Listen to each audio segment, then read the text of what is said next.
It's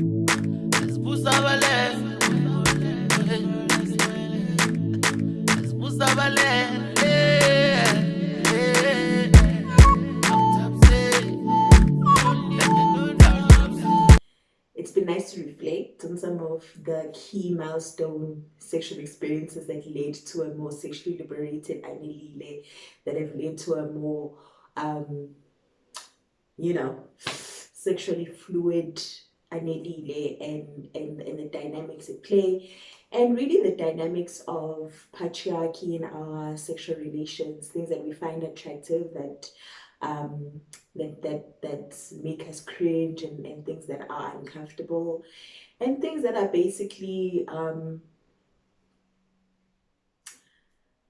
when you thought you knew what an orgasm was, and how that has changed over the sexual experiences over the years, right? As you've come to your own, as you've come into finding yourself.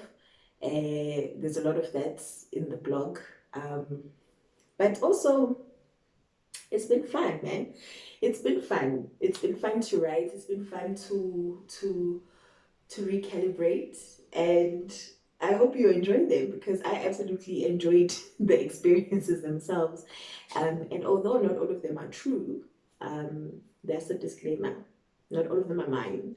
All of them are true, but not all of them are mine. And I've borrowed some from friends, from colleagues, from other sources. Okay? I'm his African queen. So we have the Cookie Monster, who was the first married guy I was with.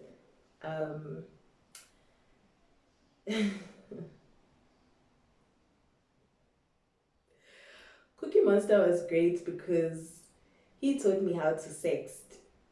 Yeah, he taught me how to do the phone sex. In fact, that's how he got caught, because we were Skyping so much that his wife caught on, and the Cookie Monster was so adamant about his greed and his lust over honey that he literally put in jeopardy everything that he had worked for. And by that I mean he'd take her underwear, right, and just keep it in his pocket, sniff it, or keep it in his car. And obviously when you're married, you interchange the cars, and Honey does mention how sometimes it come in the big car and sometimes in the small car, depending on anything really, which was really disturbing, right? Quite disturbing. And that's the nature of, I don't know, people's husbands these days. Fine. He was also problematic in that when men seek side chicks, they ill treat or sort of paint the wife as this person that was forced onto them, firstly. Yeah, there's a lot of this thing, there's a lot of my father's wife, the wife of my youth. I had to marry her. We fell pregnant, and the only thing I could do was marry her. I wish you'd make me, all of those things. Highly problematic and highly insultive, right? And well, in the post, we don't know how they broke up. We just know that they had that moment of like extreme passion in the mother's room. But even the way that he treats Honey, he's not a great guy. He's actually quite a douche face, quite unappealing, a man of God. Anyway, number 19 is Umapipana, and he's just one of those victims of toxic masculinity. It brings to us this thing about a penis and the size of a penis. And we make fun of it, and we're wrong for that also. It's very problematic behavior that we also do and associate with men with small penises, whereas it's just a penis, it's just a tool. And what we uncovered in that post is that a lot of people would prefer Emabibana because he took his time with her. He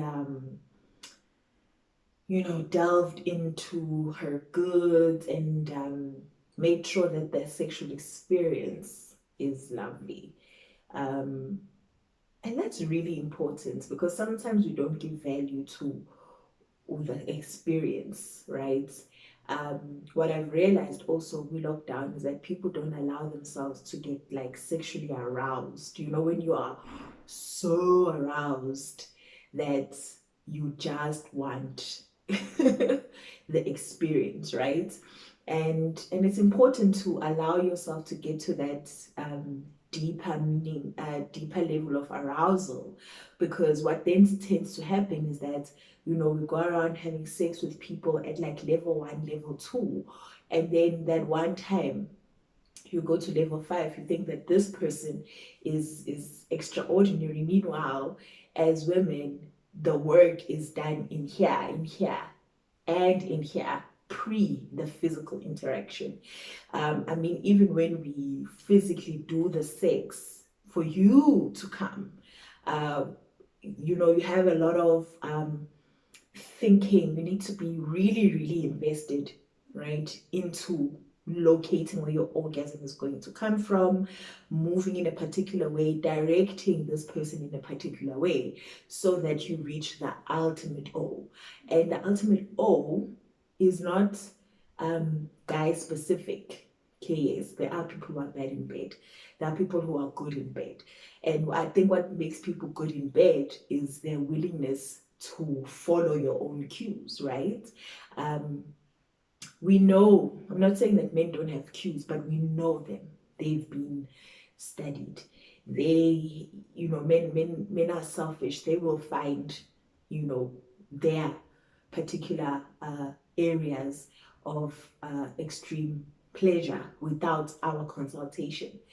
For me to have an amazing physical sexual experience, penetrative, foreplay, oral, anything, it's not about making sure that this area is touched. It's more about how aroused I am and which side of this particular area are you touching at this particular time, right? And if you can listen to my directions, then definitely the O is going to be magnified. The anatomy is the anatomy, right? But every single female is unique, in terms of, and I'll even go as far as to say every round is unique, right? So if he got it right by touching sine cos theta, area, it doesn't mean that the next round is also going to be sine cos theta. It's not a formula. Next time is going to be 1 minus 10 beta, whatever. So the formulas change, and per round and per individual. And that's what I discovered as a big thing of my 20s. And number 19, because he did not rest on the penis, he made sure that the other formula, the other areas of my arousal were taken care of, right? And I think that even men that are well endowed could take some lessons from Mapibana and can actually learn from him, if you know. He's my mama. He say you wanna take me to Lagos, introduce me to Tiwa, take me to Dubai, and take a I'm his African. Number 17, the polygamist. The polygamist and I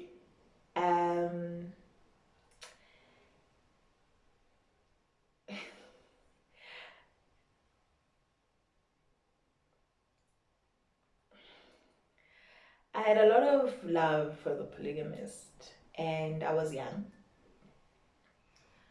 So when I found out that he was married, I was shattered. He was the first guy that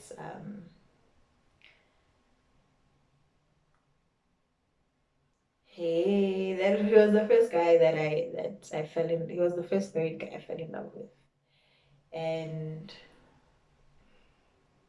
I felt his love. I felt his love so strongly and so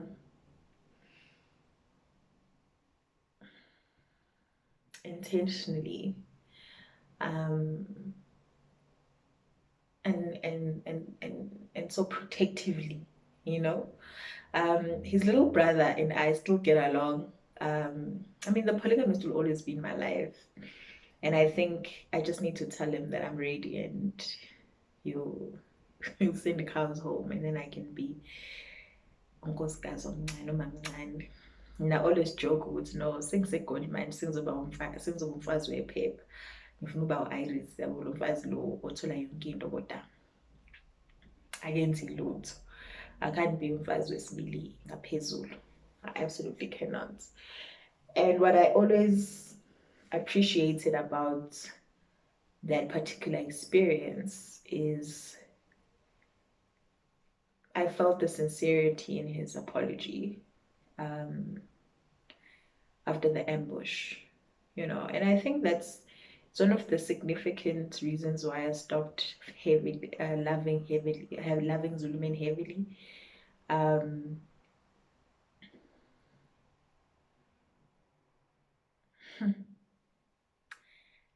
And guys, he was here. And his wife is a great woman. I don't want to. Mhlawumbe fanele siye lapha kamnakwethu siyozama nathi. I kid. And that period, and that sex in the car,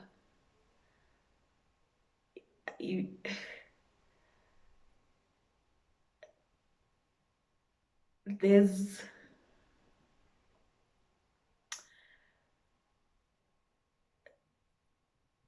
until you cry while making love with someone, you don't know how that passion can be, how that feeling can be. Uguti, you're so angry and you're so hurt and you love this person so much. Zehle inyembezi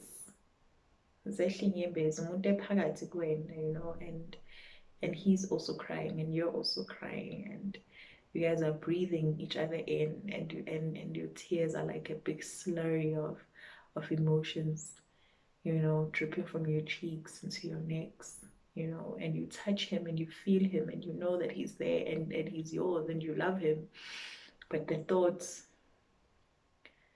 that it's temporary always just cripples you, and then the tears come again. And you think of another time that you could have met, another place that you could have met where things were going to be okay, and that you could love this person the way that you want to love them, and for them to love you the way they want to love you. And both of you are bare, you're bare. No pretenses, no, nothing, just this is the moment we have. And it's just me and you in this moment. And there's no one else. and it won't last, because it's a fleeting moment. Yeah. He's definitely, or could have, should have, would have. Had it been earlier, we could have. Had it been a different time, we should have. This would have,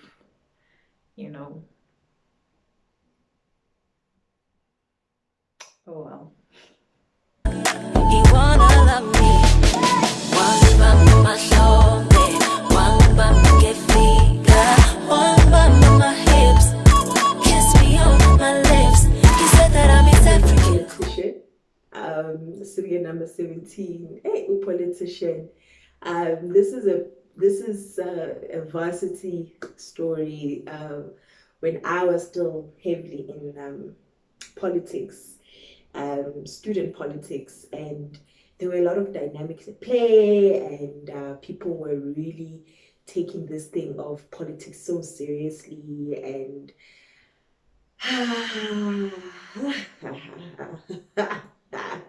great times were had with the politician. And this is just one occurrence of our meeting. I mean, I still know the politician now. We're good alliances. I see him often. Politician.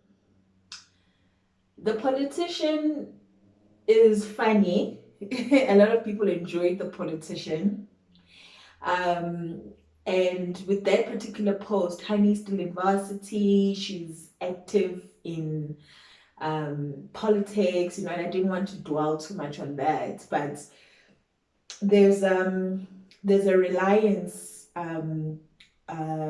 there's an alliance formed between them. There's a secret, affair. So the secrecy of it all is always nice, and how he comes and he takes ownership of her in front of her branch stooges, who had just been ketulile from from a position, and she was, and it's amazing how political circles work that way, that in fact we can find ourselves in these toxic political allyship of factions, and you're just taken for granted, and you're just taken, not seriously by your colleagues, until someone from outside who they think is important and is a big deal and is a gomizar, and then he acknowledges you, and then you see there's that weird toxicity of the political circles, alliances, and a lot of toxicity there, and there's a lot of dependency of factions and alliances, right? So hey, yeah, so we see all that, and it's funny, and people have a politician story, I've realized. Whether abanye wasebranchini or abanye from varsity or what, because people were absolutely turned on by the language. I was like, oh guys, calm down, right? People are like, my chief, Shifu. People were leadership. Oh, okay. Ah, ngane ngathambo. Oh, Shifu. Mntwana ngathambo. Leadership. Wow, leadership. So people really, really enjoyed that, and that was funny. I mean, whatever. But what was special about the politician is those like little intricate details about him actually investing in her like political education, and like teaching her some of the fundamentals of politics, which is always never a thing in most political circles, because they see women, because there's a quota that needs to be filled, you get relegated to gender officer, and all of those things, and the minute taker and the deputy chair, all of those things, and your actual political substance is never nurtured. So politician was sexy also for that. Politician was also sexy for being circumcised and his stamina, and yes. So the first round was pap, which is such a bad thing, because sometimes all we have is one round, and men need to do better there by the first round. Every round, it has to be everyone's round.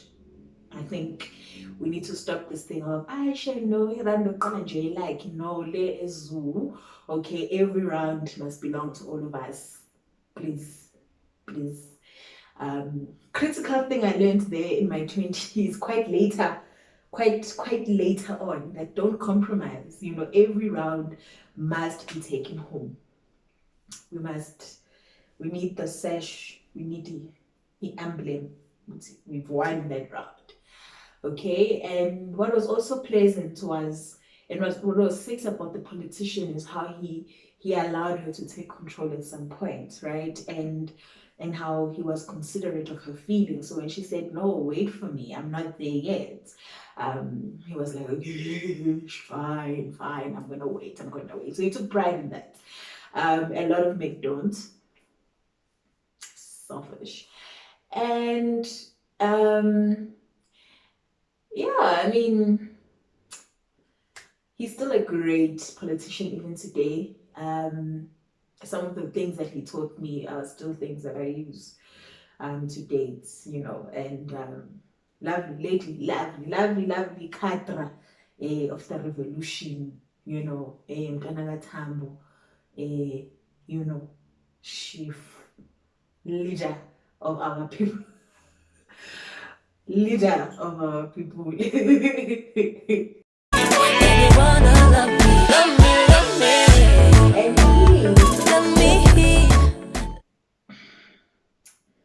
has 24 hours. Okay, firstly, there's a lot of dangers attached to Mr. 24 hours. Lessons, critical lessons to be learned, like don't meet a stranger and invite them to your home. You know, both of them were very flaccid and relaxed around their rules, and that's bad. That's very bad. Both of them just took each other for like buddies, and that's not it, right? It's never okay to meet a stranger and then go to their place. You know, also don't invite strangers to your place, because like, what if they're like criminals? What if Honey was there to rob him? Outside of that, you know, a lot of dynamics were at play with Mr. 24 Hours. Fine, Honey was going through a lot in terms of heartbreak and sadness. She was sad and vulnerable. He was on the prowl, obviously, and he was looking to diversify his girlfriend portfolio, if you will. I mean, he later confesses to Hani that he earns less than her, and this apartment is really his and is really hers, and you realize through that okay, he's also in a vulnerable state. So both of them then choose the most toxic way of dealing with anything as adults. But also sometimes a heartbreak can weigh you out, right? So I understood Honey's perspective in that maybe she just wanted a physical relief. You know, she wanted to take a break from the heartbreak, because it'd been 2 weeks and you can tell she'd been going through a lot, and it's just sometimes, you know, and it affects you. Maybe sometimes you just want a good fuck and a good out of body experience with someone you don't know, you know, and I think that was achieved, and that she was in control, and the better 24 hours became 24 hours. But that guy was never a good guy in any case. You know, he obviously, if he didn't get caught with Honey, also got caught at some other time, because why would you bring, you know, like rookie mistakes, bringing someone to the same place where your girlfriend lives, right?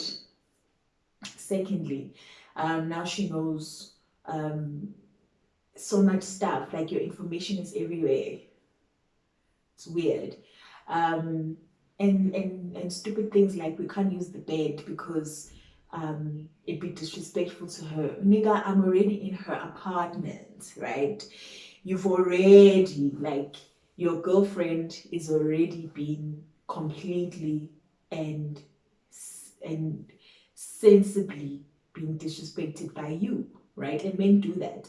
You mess up, bring people into our relationship, give them information about me, and then come out and play victim when the person, fights back. No, he was an absolute douche, um, complete douche, making out on the balcony.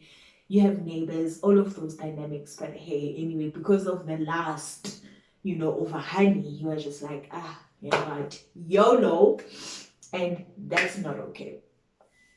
But the principle of one night only, 24 hours, I like that about honey, and the decisiveness about it, and her saying, look, this is what I'm available for. This is how far you can take it with me. And they had great sex and alcohol and drugs, well, smoking and and she relatively had a little bit more control than he did. And that's it with first batch of 5, and this is only part 1 of 4. We're going to do 4 parts because I will do this after every batch of 5 or for my best 20. So before we go into the top 10, and we'll have another reflection like this, because I do feel a lot of feedback coming back from you guys, me pouring out some of my feelings on the networks and things, and sort of just all of us just pushing and pulling each other to at least, find a space where we can talk. We can talk, and hey, hey. Yeah, so my best 20. Thank you. In pursuit of the biggest O. Thank you for listening. Do subscribe.